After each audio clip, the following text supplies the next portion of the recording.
advocate this very state.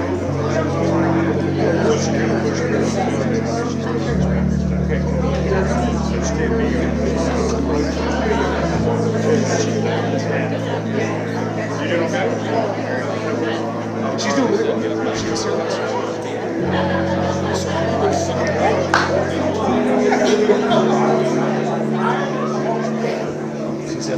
If everyone can be seated, we'll get started.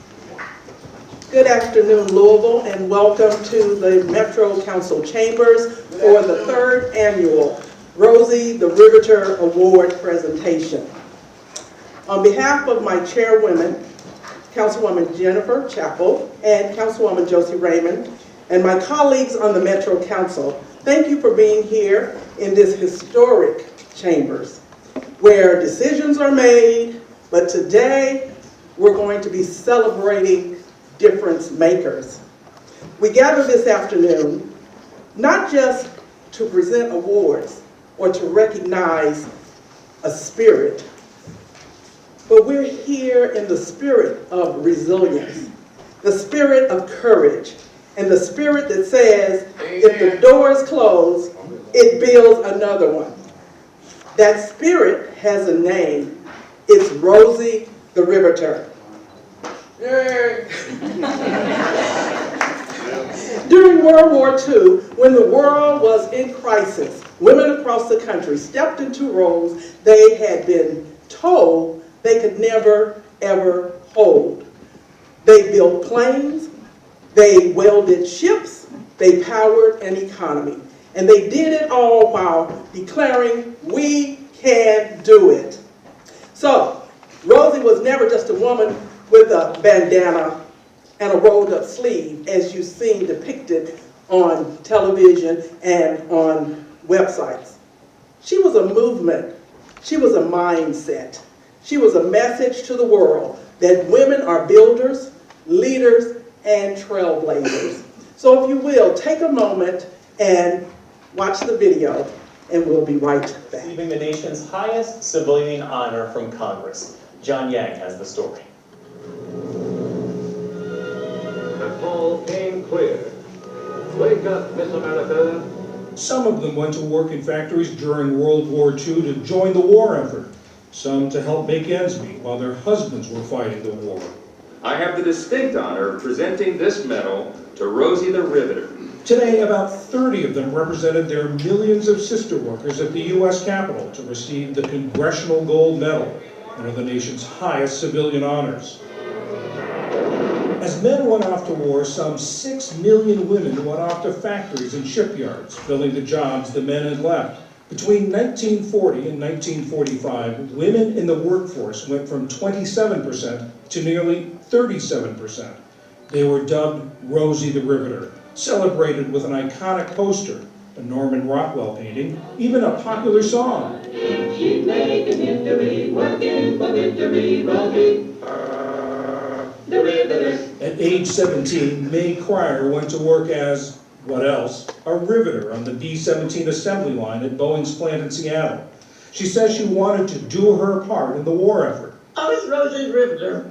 We became very patriotic, and we did what our country needed, and just so proud of what we were doing. And it makes us proud to realize that we not only helped save our country, we helped save the world. And she says she was sending a message across the Atlantic. I love to tell the story what Hitler said.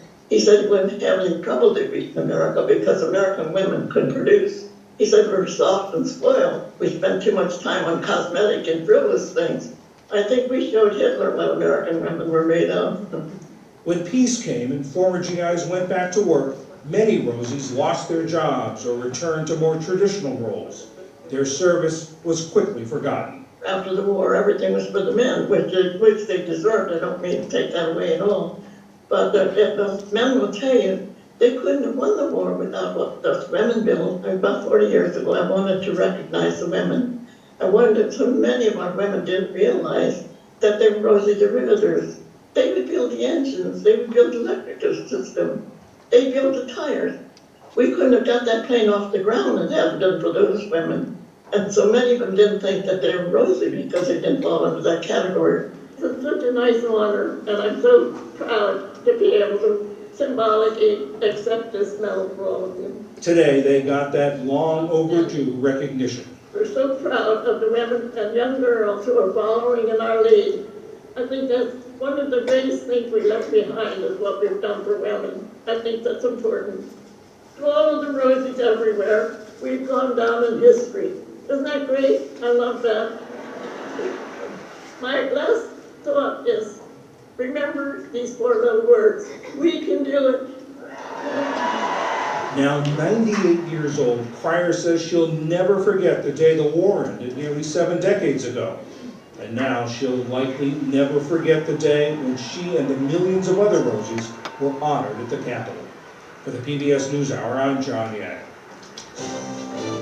And here to welcome you on behalf of the council and the Louisville Metro government is our mayor. Please welcome Mayor Greg Greenberg. Thank you so much, Councilwoman McCraney. It's great to be with all of you here today, and it's great to celebrate these amazing women that are being honored so appropriately today, as this is but one of the many celebrations of Women's History Month here throughout the entire city of Louisville. And today, as we honor these remarkable women who continue every day to strengthen and improve our entire community. Today marks the 3rd year of the Rosie the Riveter Awards, and it's wonderful to join in acknowledging the women today who are getting this award. I have seen firsthand, working up close with so many of you on so many projects that are improving our city, and I've seen that you not only embody that Rosie the Riveter spirit that Dr. McCraney just spoke about. Not only we can do it, but you do it. You have done it, and you are making Louisville a safer city, a stronger city, a healthier city, every day with your work. Whether you're one of the awardees that is an elected official, otherwise working in public service, in the private, nonprofit sector, working on behalf of organized labor, or in other initiatives, you are truly making our city a better place to be. So thank you all so much for what you've done. And thank you for what I know you are going to continue to do, to continue to lift up our city, to continue to move our city forward, to continue to make Louisville a better city for others that come after us. Thank you all very much, and congratulations. The mayor has issued proclamations to each of our honorees, and if all of the honorees could please come through the door here, he would like to take a picture with you.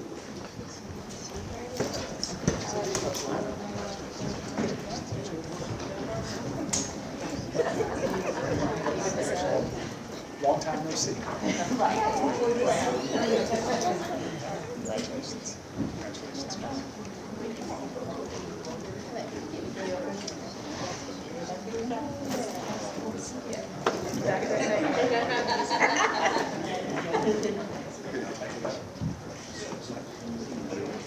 Everybody ready? We have some picking back to the man.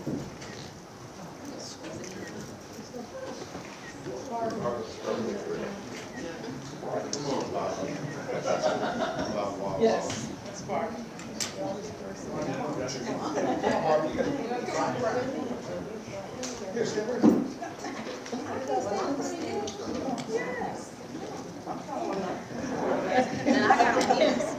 all set. All right, everybody looking straight ahead here. Here we go.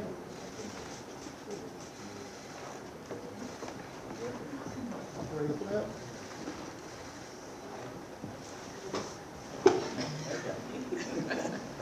Congratulations.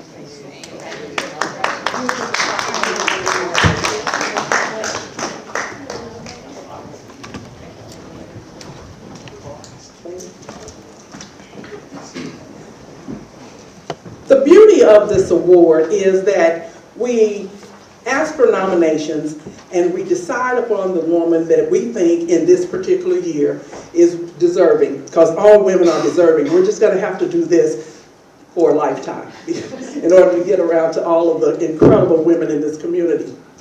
But the other beauty about this award is that we compare the nominee with a historical figure. So I'm going to read the historical figure You can try to figure out who I'm comparing it to, but then we'll have a council member to come and read the honoree's bio. Margaret Chase Smith, a U.S. Senator, a Republican from Maine, who courageously stood against McCarthyism, prioritizing integrity over political pressure. Smith served 24 years in the U.S. Senate, beginning in 1949, following more than 4 terms in the House of Representatives. She's the first woman to serve both houses in Congress. Often the only woman in the Senate, Smith chose not to limit herself to women's issues, making her mark in foreign policy and military affairs. She established a reputation as a tough legislator on the State Armed Services Committee. Her 1960 re-election bid was the first Senate race where both major party candidates were women. And in 1964, she became the first woman to actively seek presidential nomination of a major political party. Following her Declaration of Conscience speech, some pundits speculated that she might be the vice presidential candidate on the 1952 Republican ticket. The opportunity, however, never materialized. However, in 1964, Senator Smith pursued her own pathway and ran for the presidency. Now here, because she refused to give up, refused to bow down, and refused to withdraw, and she became the second to the Republican nominee, Senator Barry Goldwater. Here to introduce Senator Smith's modern-day comparison, please welcome Councilwoman Marilyn Parker, representative for District 18, to the podium.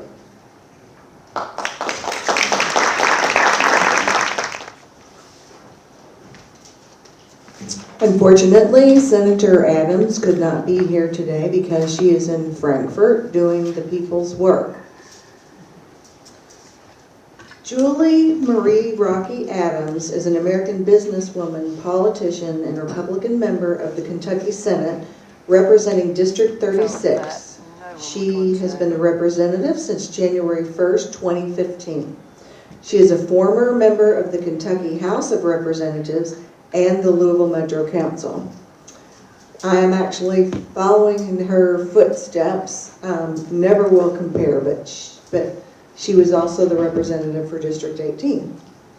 Adams attended Sacred Heart Academy. Adams earned her Bachelor of Arts degree from St. Mary's College in Notre Dame, Indiana, and her MA from George Washington University. She was born in Louisville, Kentucky. She is married to Jim Adams, is the mother of 2 sons, James and Joseph. In 2002, Adams began her political career by running for her District 18 seat on Louisville Metro Council. According to a 2015 interview, Adams stated that she had chosen to enter politics because, according to her, she wanted a stop sign on her street to protect the school children who crossed the road, but no one listened to her request. She ran unopposed in 2002 Republican primary.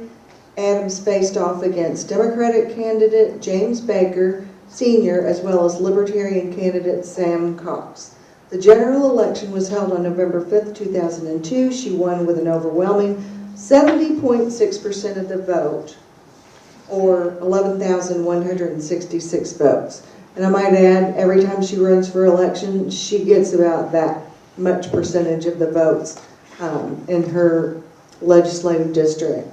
And I will also add to this bio that Senator Adams, she has sponsored and co-sponsored tons of legislation that have benefited the women of Kentucky, as well as lots of other legislation. So I'm sad that she can't be here with us today, but we all know why. She's doing good work in Frankfurt. Thank you.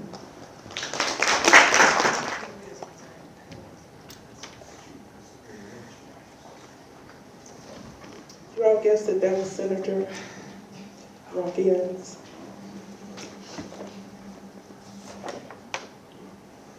So consider this. Do you know Marie Sawyer? She headed the Washington Post women's section prior to the Style section's debut.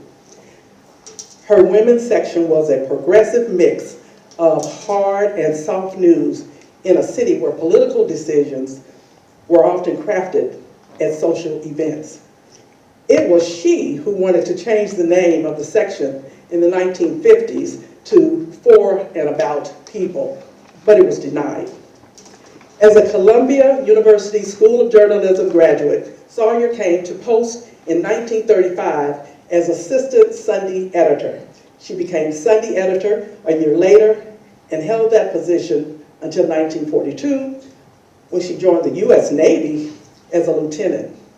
She was the first woman staff member of the Post to join the armed forces in World War II. Now, I don't know if our nominee or our honoree went to war, but she certainly had all the other qualities of Marie Sawyer, a pioneering journalist who edited what was then the women's news section of the Washington Post for 23 years and was known for her diligence in digging political scoops out of the city's social side.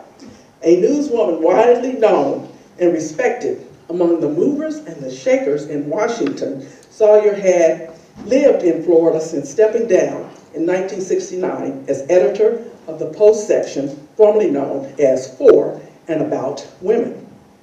In the memoir published by former Post publisher Katharine Graham, Sawyer is described as always a stalwart and one of the key reporters and editors of her day. Please welcome to the podium Councilman Andrew Owen, District 9 representative, to read the accomplishments of the next Rosie, the Riveter, and the comparison of the journalist, Ms. Sawyer.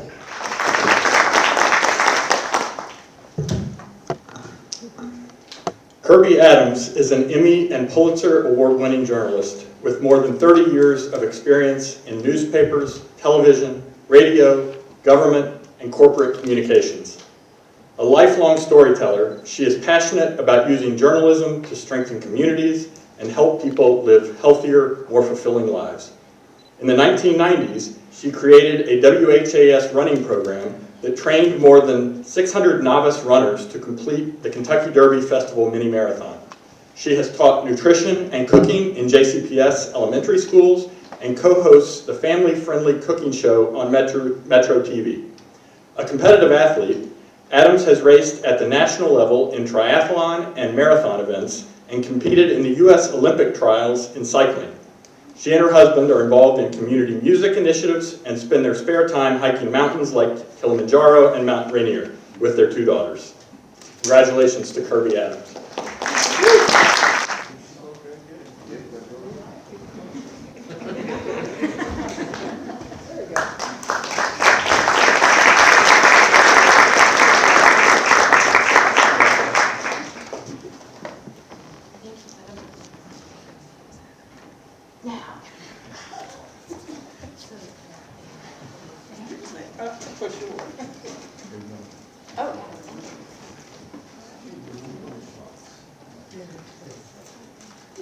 This is fantastic. I'm just honored to be involved with all of these other women who are so accomplished, and I thought I would take 60 seconds to let you know how Rosie the Riveter inspires me. And it has nothing to do with journalism, although, you know, it's something that we all can do. So I have a great passion, as you might have just heard, for health and wellness, and I've tried to get that across in everything I do in journalism as well. But I've spent a lot of time with a lot of people in this community running across the Big 4 Bridge. And a couple of years ago, we noticed this cool statue that was right there in Clarksville with this beautiful background of Louisville, and it's Rosie the Riveter. So we kind of made it a tradition that when we're going out on these runs, they might be 5 miles, 10 miles, sometimes we're crazy and we're doing 16 miles. On our way back, we always try to stop and take our photograph with Rosie the Riveter, never knowing this was coming, this honor. So I stopped and looked through those pictures last night, and what I see in there are my friend Leslie, many of my running friends. We stopped there, and we've been out there in 12 degrees with icicles coming off of our ponytails, or 90 degrees and we're covered in sweat. But we're always smiling, and a lot of times we're, giving the old bicep curl there that Rosie does in that statue. But Rosie there has become inspiration to get to the finish line, but also to spend time with women and men, like my husband and Marty are out there too, but to spend time with people who you can motivate. And the whole thing with Rosie the Riveter is you can do it. That's what we do. We do it no matter what. And so for that, I'm very grateful to not only Rosie the Riveter's statue, but for the spirit of Rosie the Riveter and for the spirit of this award. So thank you.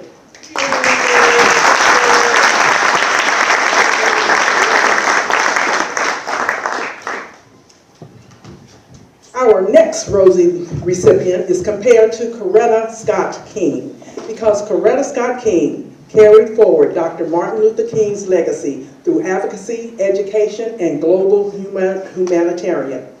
You will not find a more dedicated advocate and supporter of her husband than Mrs. King until you meet our next recipient. Moreover, no one can deny the fact that behind every great woman is an even greater, behind every great man. I sure don't want to get that wrong. Behind every great man is an even greater woman. Mrs. King didn't just stand by her man. She became a political icon and a force to be reckoned with all on her own. Our next Rosie recipient is being noted for her interview on boxing.com when she spoke about the importance of her husband's legacy, which is something she wanted to carry on. She stated in that interview that she'd like to be remembered as a loyal wife and mother who tried to contribute to preserve her husband's legacy to the world, and hopefully left this world a little better than she found it. You will understand who our next nominee is by the legacy that she protects and she talks about with great pride through her children, through everyone who meets her. I want you to know that the footprints that her husband left are large, but she's larger than life as well. She's a wonderful humanitarian, and she speaks truth to power. I'm sure you have figured out who our next recipient is. But here to introduce this incredible woman is Councilman Ken Herndon, District 4. Lonnie Ali is a Louisville native, Vanderbilt alumna, and UCLA-trained MBA who began her career with Kraft Foods before dedicating herself to managing the business affairs of her husband, Muhammad Ali. She founded and led Greatest of All Time Inc., GOAT Inc., to steward and license his intellectual property, later serving on the board of Muhammad Ali Enterprises. A passionate advocate for health and humanitarian causes, Lonnie helped establish the Muhammad Ali Parkinson Center in Phoenix and co-founded the Muhammad Ali Center in Louisville, in District 4, by the way, where she serves as vice chair and lifetime director. Her leadership extends to national service, including her appointment to the Presidential Commission for the Study of Bioethical Issues. Lonnie's philanthropic work spanning children's rights, Parkinson's research, and global humanitarian efforts has earned numerous honors, including AARP's Inspire Award, induction into the National Consortium of Academics and Sports Hall of Fame, and international recognition such as the M.T. Kosalou Women of Honor Award. Mrs. Ali is out of state, but here to accept on her behalf is her good friend, Nicole Yates.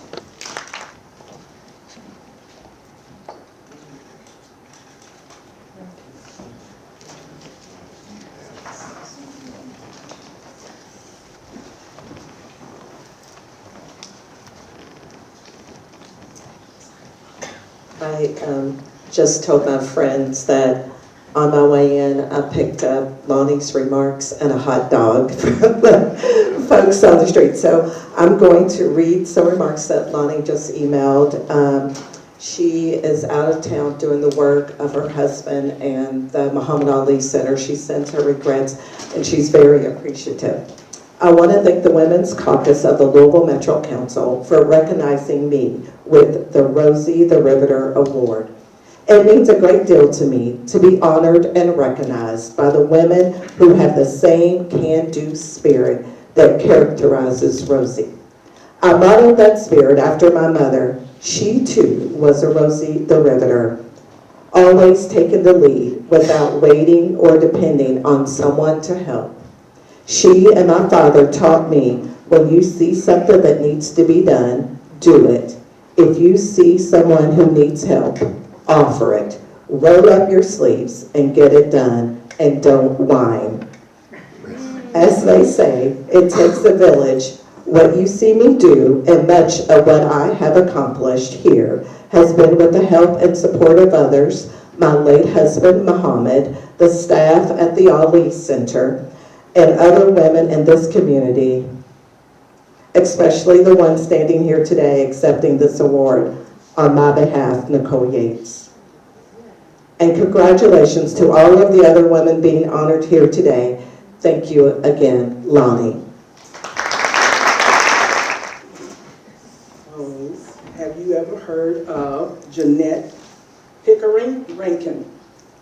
June the 11th, 1880, and she died May 18, 1973. She was an American politician and women's rights advocate who became the first woman to hold federal office in the United States. She was elected to the U.S. House of Representatives as a Republican from Montana in 1916 for one term, and then she was elected again in 1940. Rankin remains the only woman ever elected to Congress from Montana. Rankin was born again in 1880, as stated earlier, but 9 years before the territory became a state, to school teacher Olive Pickering and Scottish-Canadian immigrant John Rankin, her father, a wealthy mill owner. She, as an adolescent on her family farm, had many tasks, including cleaning, sewing, farm chores, outdoor work, and helping care for her young siblings. She helped maintain the ranch machinery and once single-handedly built a wooden sidewalk for a building her father owned so it could be rented. Rankin studied at the University of Montana and in 1902 received a Bachelor of Science degree in biology. Before her political and advocacy career, she explored a variety of careers, so as well did our nominee and our recipient of today's award. She also did dressmaking, furniture design, and teaching. And you'll hear how very talented and very collaborative our next honoree is in how she went about in her career. Please welcome to the podium Councilwoman Jenny Mulvey-Woolridge, District 24 Representative, to read the comparison bio of the next recipient. Thank you. State Representative Emily Calloway was raised in Louisville's South End and has professional experience ranging from her early work with UPS to hands-on technical roles in diesel mechanics, as well as experience in education and active involvement in her local church community. In the Kentucky General Assembly, she has worked on legislation related to student safety, public protection, and tax policy, consistently engaging on issues affecting families and neighborhoods in her district. As a parent and longtime community member, she brings local knowledge and practical experience in her role in state government, and her work reflects her commitment to representing in the needs and priorities of her constituents. Unfortunately, Representative Calloway is unable to be with us today as she is currently in session in Frankfort serving the people of the Commonwealth, but thankful that her husband, Chris Calloway, who is always very supportive of her work, is here to accept on her behalf. So, Chris.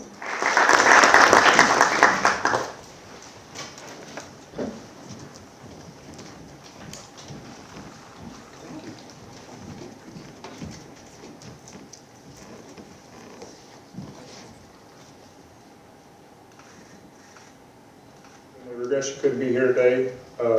All those things are true, and we really appreciate the honor and the award. And if she was here, she would probably cry, but she's not. But thank you, and congratulations to all the other candidates.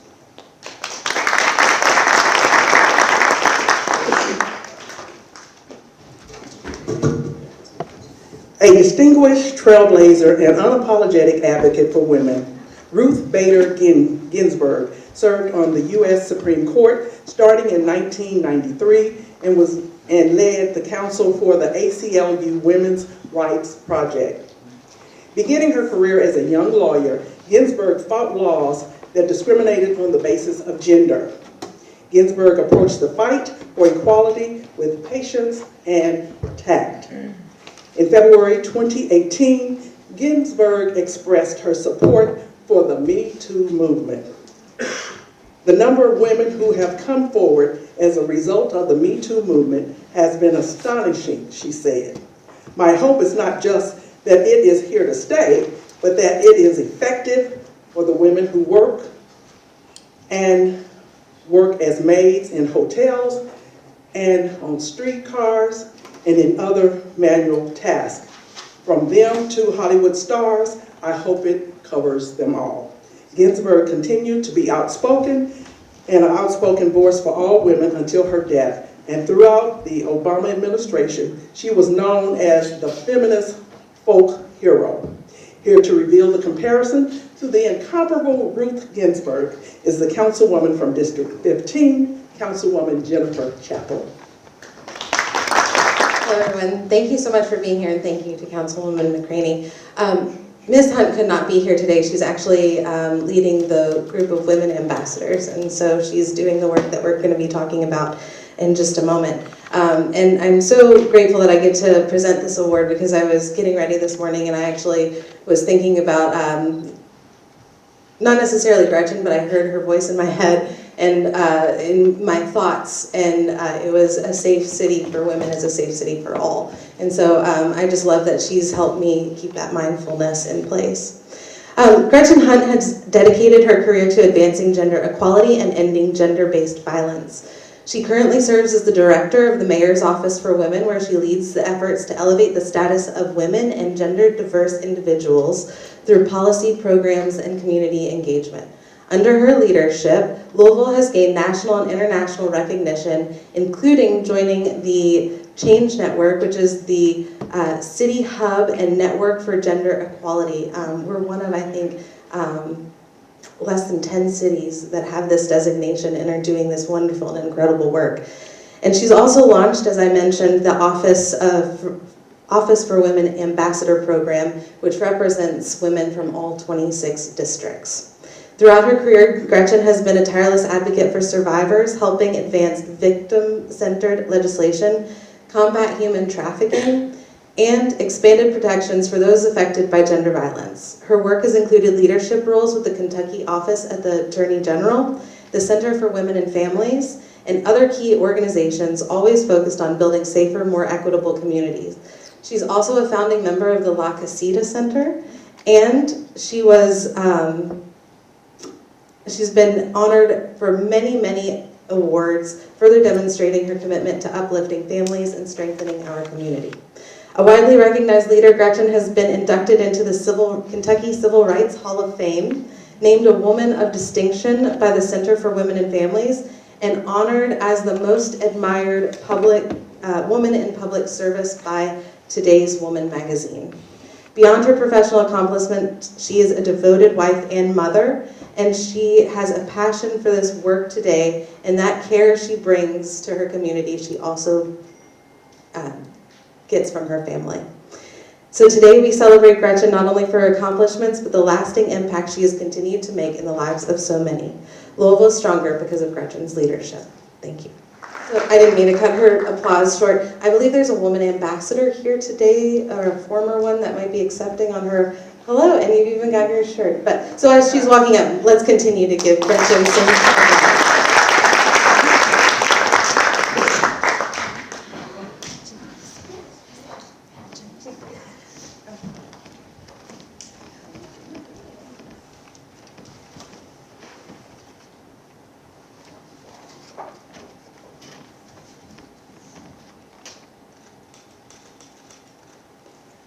Isabella Goodwin became the first female detective in 1912 after serving as an NYPD matron, a role that assigned women to tend to female arrestees. For 17 years she was in this role, and she was instrumental in bringing a gang of robbers to justice by working undercover. And her work in this and a number of other undercover cases expanded the opportunities for what women could do in the police agency. The New York City Police Department had only started hiring women to look after the female and their children, all who were prisoners, and that's the role that they were relegated to. When Goodwin applied for a job after her husband died, she had to pass an exam, then was hired as a jail matron, but she went on to prove her investigative skills. And out of that, in 1912, there was a case involving a midday robbery where taxi bandits beat up two clerks and stole $25,000 in downtown Manhattan. Even with 60 detectives, all men, assigned to the case, no one could solve it. But guess who did?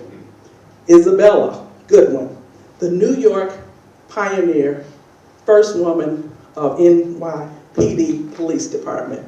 So, here to introduce this pioneering woman, please welcome to the podium our Metro Council's chairman of the chairman of the Public Safety Committee, Mr. Councilman Dan Simon. Thank you. It's my honor to read Deputy Chief Emily McKinley's bio. Deputy Chief serves as Deputy Chief of Police for the Louisville Metro Police Department. In her role, she oversees the Accountability and Improvement Bureau and Support Bureau. She played an integral role in the city of Louisville as a member of the team managing the Department of Justice's pattern or practice investigation and reform efforts. She was the lead negotiator for LMPD in the city of Louisville's consent decree negotiation with the United States Department of Justice. Prior to becoming Deputy Chief, she held the rank of Assistant Chief over the Accountability and Improvement Bureau. She also served as a major over the Administrative Services Division and a Patrol Division. Her responsibilities included departmental budget, planning, technology, recruitment, records management, and strategic planning. During her career, she spent nearly a decade in the homicide unit as a detective, sergeant, and finally as the unit commander for 3 years. She is the only person who has served in the homicide unit at all ranks. Emily is dedicated to upholding constitutional principles while forging pathways for constant improvement in public safety strategies and the enhancement of community trust. She holds a bachelor's degree in biology from the University of Kentucky and a master's degree in criminal justice from the University of Louisville. She is a graduate of the Southern Police Institute's Administrative Officers Course and Seniors Management Institute for Police. We keep Deputy Chief McKinley in our prayers as she works to keep us safe. Thank you, Deputy Chief.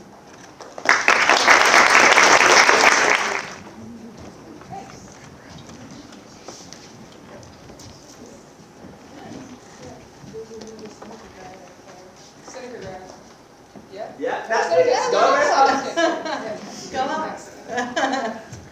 Thank you. Don't forget a thing.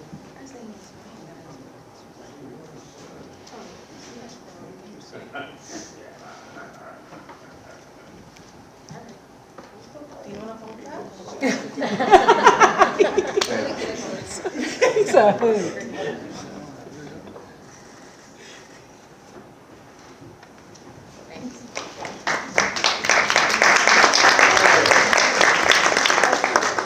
Lunchbox, but okay, but it's attached to the plaque, so that's really cool. I thought I was gonna be able to give my kids some confidence that I don't have to carry my lunch in a Kroger bag every day, and I was going to have this lunchbox, but I think I'll take it off and use it. So, but first, thanks to Metro Council for including me in this honor. I'm very humbled to be included in this group of fantastic women.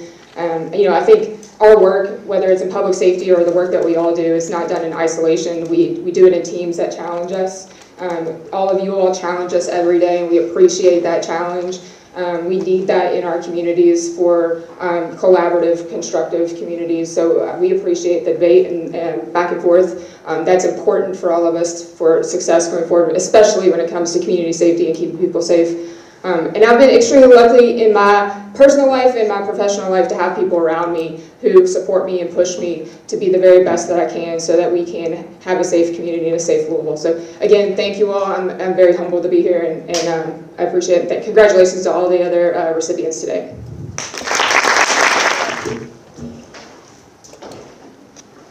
Ann Sullivan was born Johanna Mansfield Sullivan. She was a pioneering teacher who revolutionized the education of Helen Keller. Sullivan, who was nearly blind at birth due to trachoma, taught Keller by spelling out words in her hand, which led to Keller's remarkable progress in reading, writing, and speaking. Sullivan's innovative teaching methods, including tough teaching, were instrumental, and she was very instrumental in Keller's success and had been adopted by educators worldwide. She's an exemplary model of what a teaching profession can do, and good teachers have done throughout generations. Sullivan's dedication to Keller's education and her role as a mentor and companion have left an indelible mark on the field of education and the lives of those who have disabilities. Our next recipient also has the same fire and purpose through teaching and all that she has proven in her career. To read the bio of this next honoree, and who exhibits the fire and purpose, as did Helen Keller's teacher, please welcome former Councilman Rashad to the podium. Kumar Rashad, please. Peace and blessings, everyone. Peace and blessings. It's an honor to introduce Maddie Shepard. Maddie began her career as an educator in 2014 and has been at JCPS since 2017. Maddie loves designing learning experiences that make learners feel smart, empowered, curious, as if they belong. Maddie worked as a deeper learner resource teacher in JCPS from 2017 to 2024 and got to learn with and from educators all over the school district and beyond. Maddie's been a proud union member and served on the Jefferson County Teachers Association board since 2018 and has served as an officer since 2019. In 2024, she was elected president of Jefferson County Teachers Association. Maddie is also an alumna of Emerge Kentucky program class of 2019, alumni and a winner of the Louisville Ignite Leadership Program. Yeah, I was there too. All right.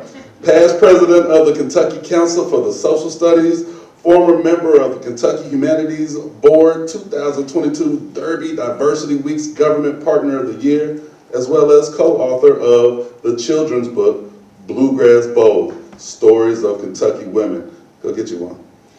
Maddie was recently named a member of the 2025 40 Under 40 in Louisville and is a current member of the 2026 Leadership Louisville class.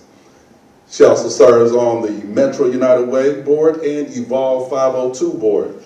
Maddie has a bachelor's degree in elementary education from the University of Kentucky, master's degree in education leadership from Indiana University, certification in educational law from Indiana University, and achieved her rank 1 in 2024, graduating from the University of Kentucky's Changemaker program. Personally, Maddie loves true crime podcasts, sci-fi, TV shows, and books, but most of all loves hanging out with friends and family. On behalf of Jefferson County Teachers Association and Metro Council, I'd like to give a warm welcome to our president, Maddie Shepard.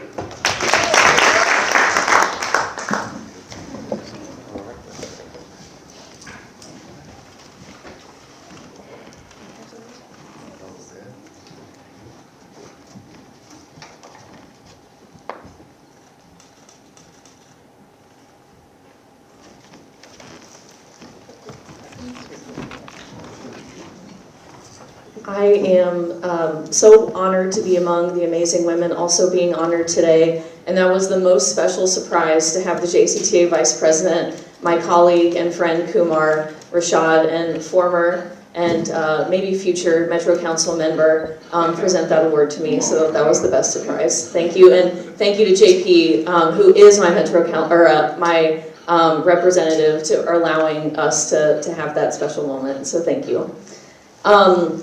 This award is special to me, not only because it centers women and women's history, which is special as a social studies teacher, but I think it represents the nexus of women in labor, which is what the educators I represent as the president of JCTA also represent. And so I want to put my teacher hat on for a second and use the couple seconds that I have during these remarks to tell you a little bit about the real Rosie the Riveter, which you may not know is a Kentuckian. Rose Will Monroe is from Pulaski County. She's the inspiration for the Rosie the Riveter graphic that you see on all of the graphics, on all of the Rosie the Riveter memorabilia. And what's really cool about Rose Will Monroe, not that she's from Kentucky, that is a really cool fun fact, but Rose Will Monroe stayed a Riveter after a lot of men came back to claim their jobs when the war ended, and claimed her place in the workforce, in labor, and serves as a beacon for women's rights, and really staked her claim in women's history. And so this award is really special, not only for women's history, but for women in labor, and I'm really proud to be among all the amazing women being honored this year and in previous years. So thank you so much for Metro Council and the Women's Caucus for doing this. Thank you so much. Florence Nightingale. She's called the mother of modern nursing for revolutionizing the profession by establishing sanitary standards, professional nursing education, and evidence-based practices, which drastically reduced mortality rates during the Crimean War. She transformed nursing from an unskilled job into a respected discipline. Key reasons why she was chosen as a trailblazer and a pioneer is because of her sanitation reform. During the war, she significantly improved conditions at the Scutari Hospital, decreasing the mortality rate from around 60% to 2.2%. She emphasized that she did this by cleaning and sanitizing the environment. She also is known for the professional training that she got and she delivered to others. She established the Nightingale Training School for Nurses and St. Thomas's Hospital in London in 1860. It is the world's finest professional nursing school known to man. She also has a lot of evidence-based practices that she put into place, and she's worldwide known as a pioneer in the industry of health and wellness.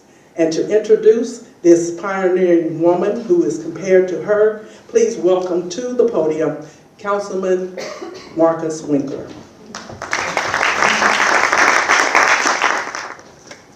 Thank you, good afternoon. Corenza Townsend was named Chief Administrative Officer for the Norton West Louisville Hospital in November 2022. She is known for her thoughtful, solutions-driven approach to leadership with a focus on improving operations, strengthening teams, and addressing complex community and workplace challenges.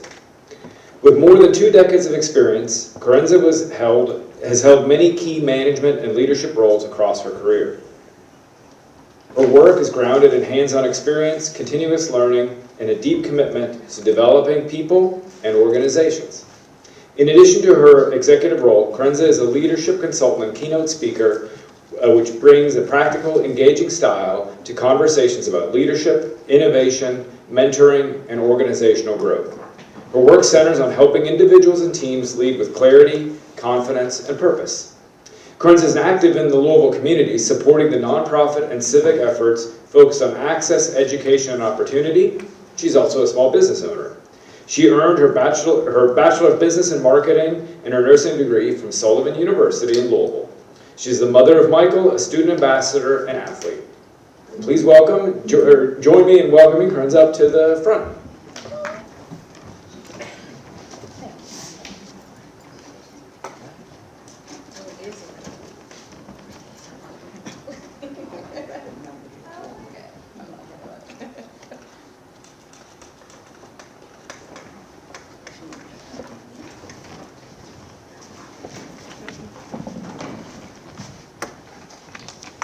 All right, my goal is to be the shortest. Congratulations to all the other winners. All of you were, I can't cuss here, all of you were bad mamma jammas, we'll say it like that. We do hard things very, very well. We do tough things very, very well. I think it's important that we remember to take care of the people that came before us and that we grab the people behind us. We can't do it alone, we've got to teach them. We had a whole conversation about that when I first got here. Let's keep it going with us, let's keep it going with the people behind us, and like I said, remember to take care of the people that came before us. So thank you, Metro Council, and again, congratulations to all the other winners.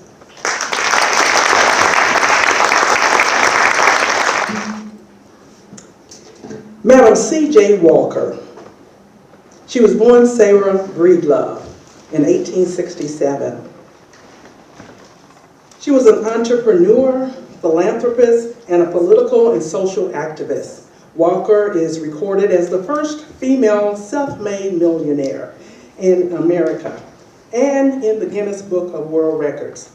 Multiple sources mention that although other women like her had become millionaires, she was the absolute first for the wealth she created all on her own.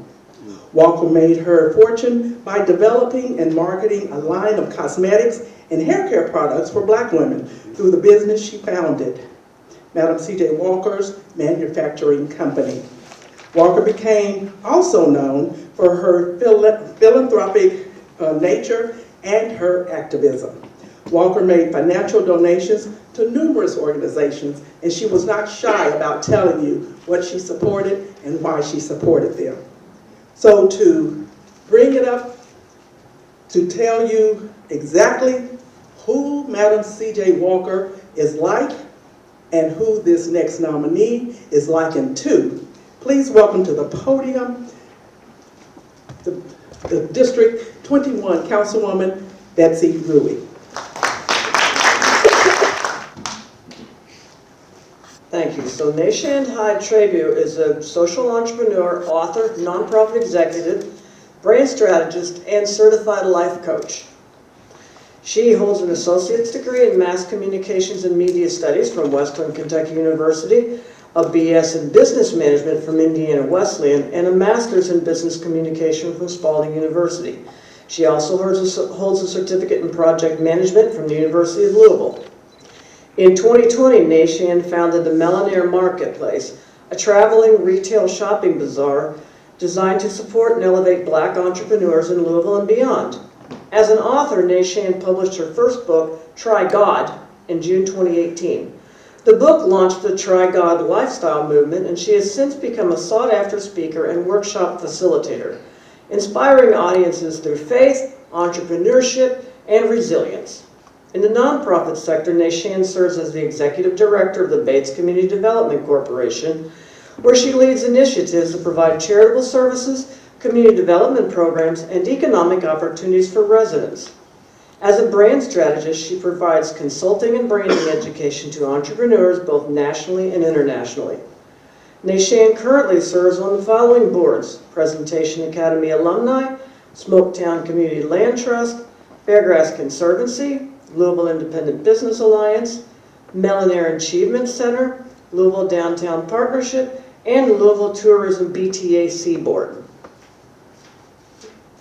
Nation is also a recipient of the Outstanding Community Member Award for District 4 from Louisville Metro Government and is a graduate of the Bingham Fellows Class of 2022. Personally, Nation is married to her husband Carlos, and they're the proud parents of 4 children and 3 grandchildren. Allow me to say thank you to Nation. Come on now.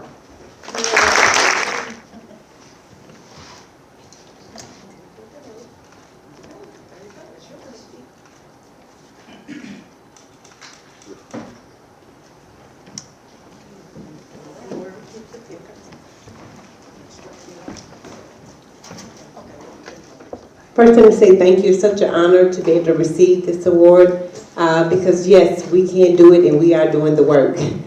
So I'm very excited for all the recipients who are standing before me. You all are trailblazers. So I'm learning from you all. We learn from each other and we're building a community together.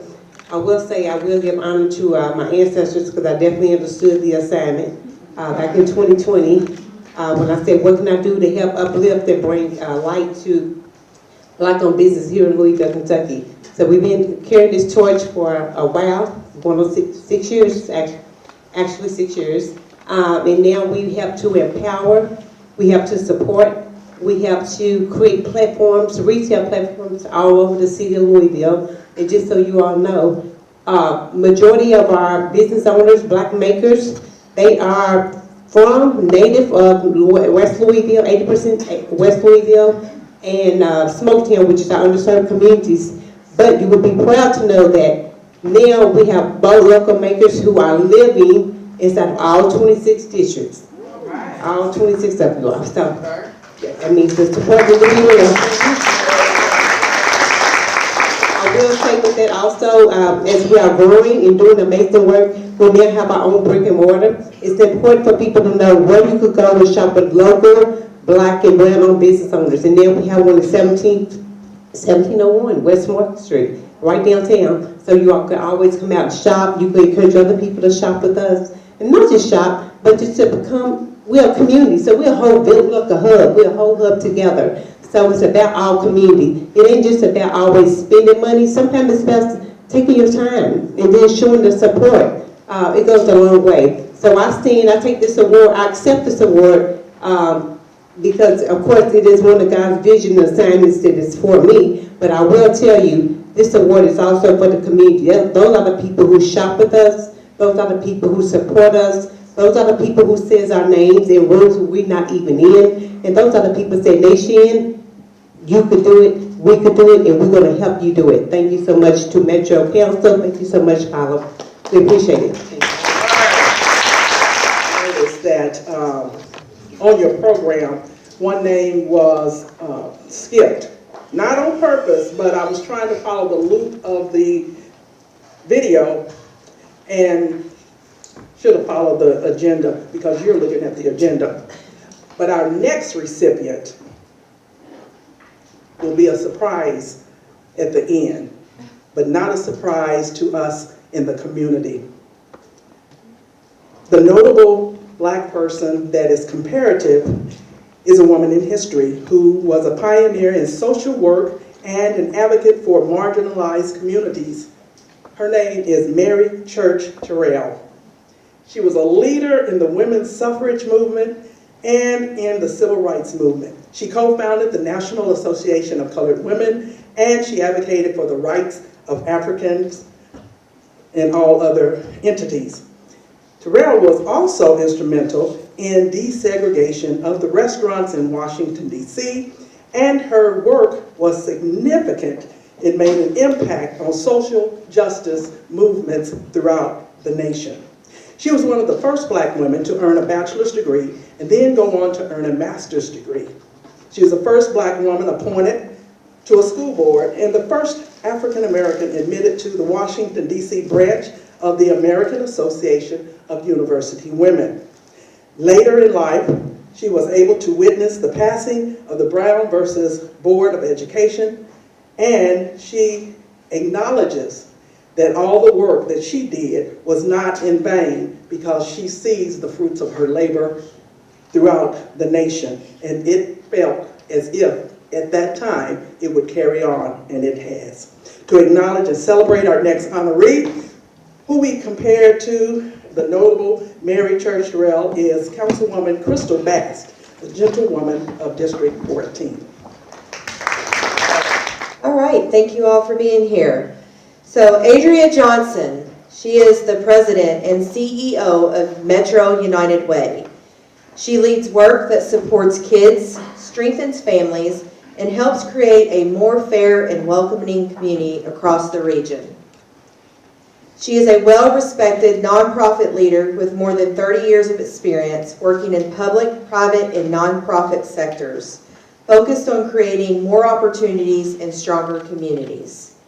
Since becoming president and CEO in 2021, Adria has led Metro United Way through a time of change and growth.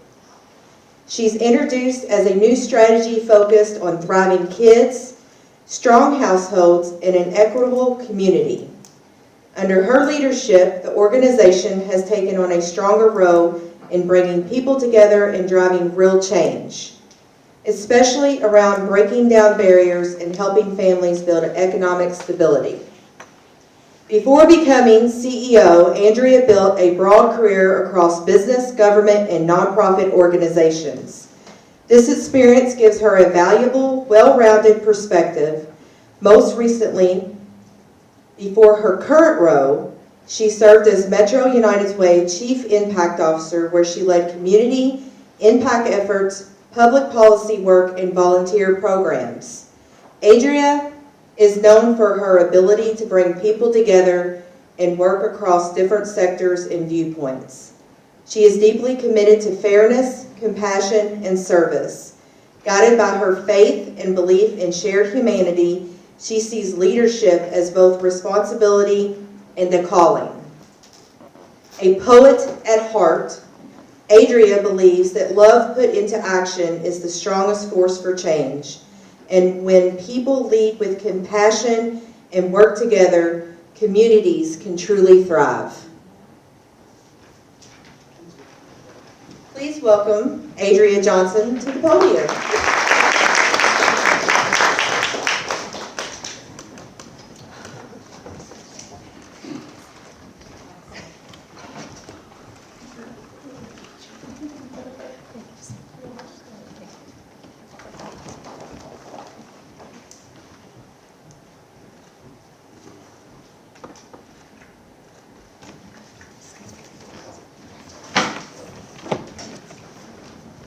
First of all, thank you all sincerely. It's such an honor. And I heard, I'm also a Seneca grad, but it was before they were the Red Hawks, so I'm a little bit older. But yes, that was my high school alma mater. I come from a long line of strong women, like Nicole referenced in the remarks from Lonnie, women that were very resilient, but in spite of their circumstances, consistently leaned in and modeled that for me. So I just, again, thank you. And to anybody that's watching or may see this, keep going. As women, know your worth, know your value, and know that you are not, your efforts don't go in vain. We see you and we need you, so keep leaning in. Thank you sincerely.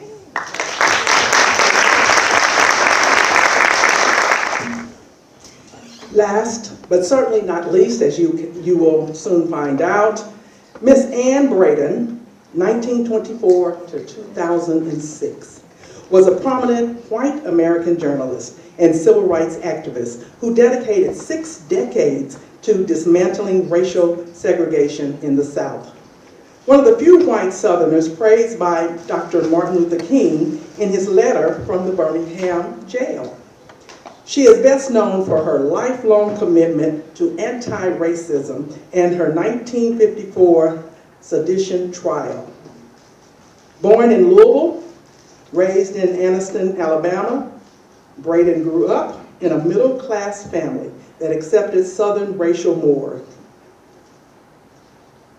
Her worldview shifted while working as a reporter in Birmingham, where she witnessed the systematic injustice faced by Black veterans. And in 1948, she married a fellow journalist and labor organizer, Carl Braden, and together they became a formidable activist force. The act in 1954, the Bradens purchased a home in an all-white Louisville suburb on behalf of a Black couple, Andrew and Charlotte Wade, who were barred from buying it themselves. It made history as a determined group of people who knew that racism was incorrect, and they taught the nation how to advocate for the least of them and for those who were duly unjustifiably treated. Ms. Braden served for a lifetime in the field of activism. Our next honoree as a lifelong story of activism as well, and to bring it from the rear. To tell you about this incredible woman's story, please welcome to the podium Councilwoman Shamika Parrish-Wright, District 3. I've been over there on pins and needles. I am excited. One, because this beautiful woman does not like a lot of accolades, so I'm going to read the short version of her bio because she wouldn't want me to read all the things she's done. But I am excited to be here. Ann Braden was also a mentor of mine as I started at the Kentucky Alliance Against Racist and Political Repression as an intern, and then became an organizer and a board member and still a fighter for justice. But what Carla does like are quotes, and I picked out, thank you for this opportunity, Councilwoman McCraney, and I love these celebrations. She said I had 2 minutes, and so I'm going to do these quotes because I'm now the last one. The lawyers tell me you want to go first or last, but on this occasion, I know you all are ready to get out of here. So, at present, our country needs women's idealism and determination, perhaps more in politics than anywhere else. That is by Shirley Chisholm. We fight the same battles over and over again. They are never won for eternity, but in the process of struggling together in community. We learn how to glimpse new possibilities that otherwise never would have become apparent to us. And the process we expand and enlarge our very notion of freedom. That is by Angela Davis. The battle is and always has been a battle for the hearts and minds of white people in this country. The fight against racism is our issue. It's not something that we're called on to help people of color with. We need to become involved with it as if our own lives depended on it. Because really, in truth, they do. And that is by Ann Braden. So Carla F. Wallace has been part of organizing for change in the South for over 45 years, and I've known her more than 20 of those years. With a focus on her home state of Kentucky, she is a co-founder of Showing Up for Racial Justice, SURGE, which is the largest effort in the history of the country, moving white people to be part of the multi-racial struggle for collective liberation.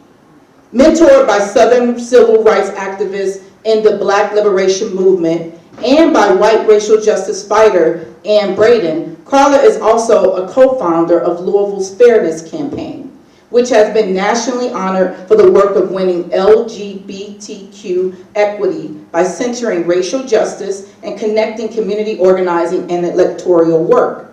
Carla has been engaged in international solidarity work for over 4 decades, including leadership in the anti-apartheid movement for a free Southern Africa and the ongoing work to free Palestine. It is my honor to give this award to Carla, who has more than earned it, as a friend, as a sister in the struggle, and as someone who gives a great example of how to truly stand with Black women. Not just in symbolism, not just because it looks good in photos, but in every way. My kids tell me, Mama, out of all these people you introduced us to, Lisa and Carla are the same people we met many, many years ago. Thank you, Carla.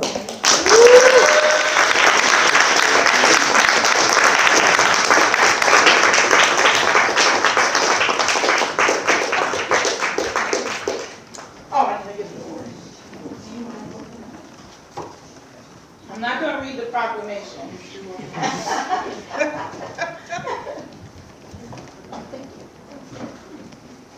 Shamika. Oh, thank you.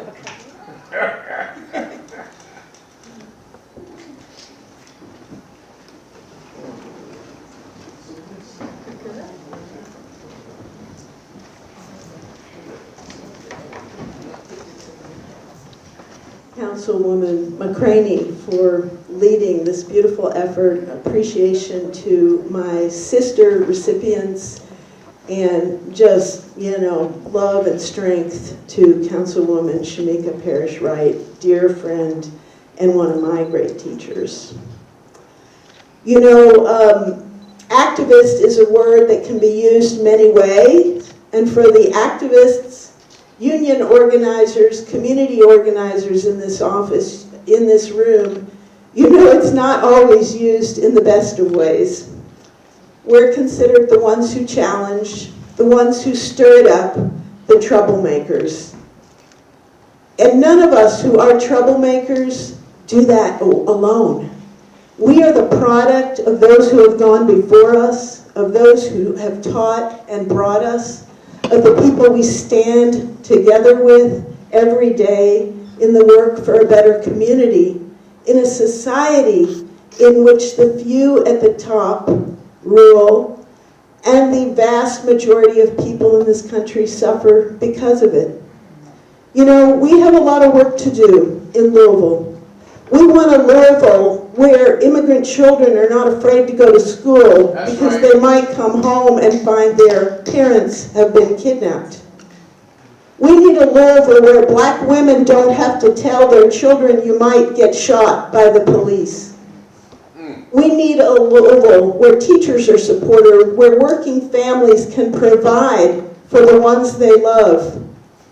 And we need a Louisville where we're talking about affordable housing so a young woman doesn't have to lose her life because a clean alley matters more than a human being. That's right.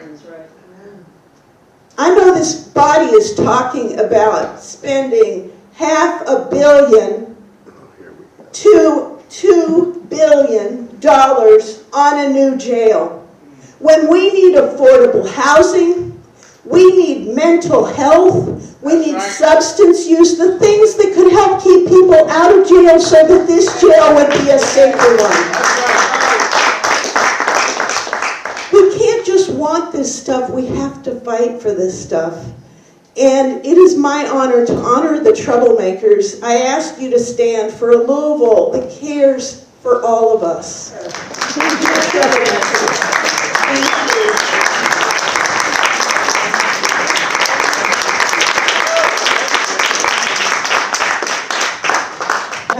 March 26, 2026, Equal Pay Day for Women, Equal Rights Day. Let's celebrate women all across this nation, those who are troublemakers and those who are baby makers. We do it all. So thank you for coming. This has been a wonderful, wonderful afternoon. And we thank you for the support that you give to women across this community every day. If all the recipients that are still here would like to come forward, we would all like to take a group picture. Thank you and have a great day. We'll see you shortly.